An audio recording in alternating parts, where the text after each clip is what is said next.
Bonjour, aujourd'hui je vais vous présenter mon analyse vidéo en natation.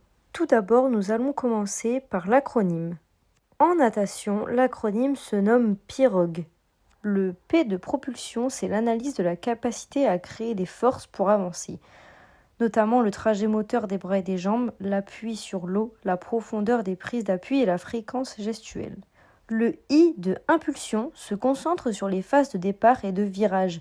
C'est la capacité à utiliser les parois solides pour générer une vitesse initiale maximale via une poussée. Ensuite, le R de respiration évalue la coordination entre la prise d'air et le mouvement de bras.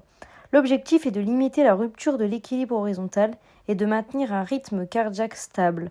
Le O de orientation concerne le maintien de l'alignement du corps, notamment le gainage, et la direction du regard. Une bonne orientation réduit les résistances à l'avancement, ce qui est appelé le frein de l'eau. Pour terminer, le G de gestion, c'est l'analyse de l'aspect tactique et énergétique. C'est la capacité du nageur à maintenir sa vitesse sur toute sa distance, à gérer son effort et à adapter son allure selon son objectif.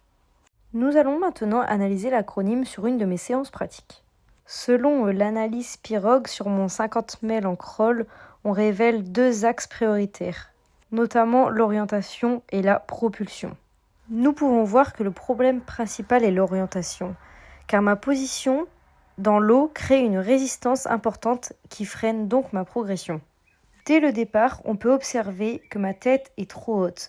Mon regard est porté vers l'avant plutôt d'être porté vers le fond du bassin. Cela crée donc un redressement de mon buste.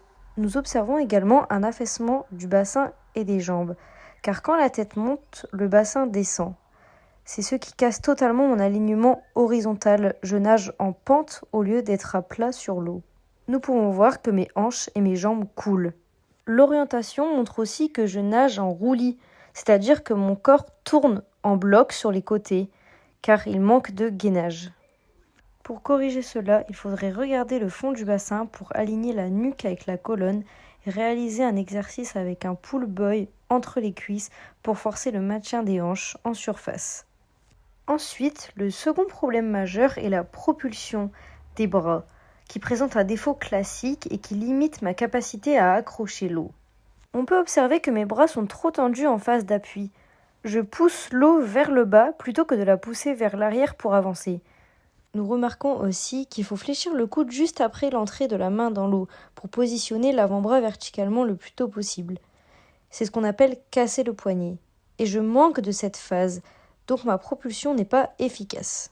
Enfin, pour terminer, ma phase de poussée est incomplète, c'est-à-dire que ma main sort de l'eau souvent trop tôt, avant d'avoir fini sa trajectoire complète le long de la cuisse.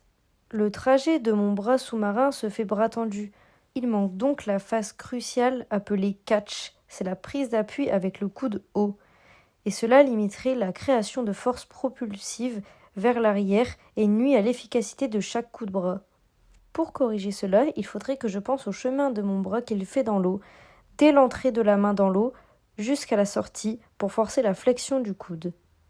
On pourrait aussi réaliser un exercice de crawl appelé bras de rattrapage, c'est-à-dire qu'un bras reste devant tant que l'autre n'est pas revenu le toucher.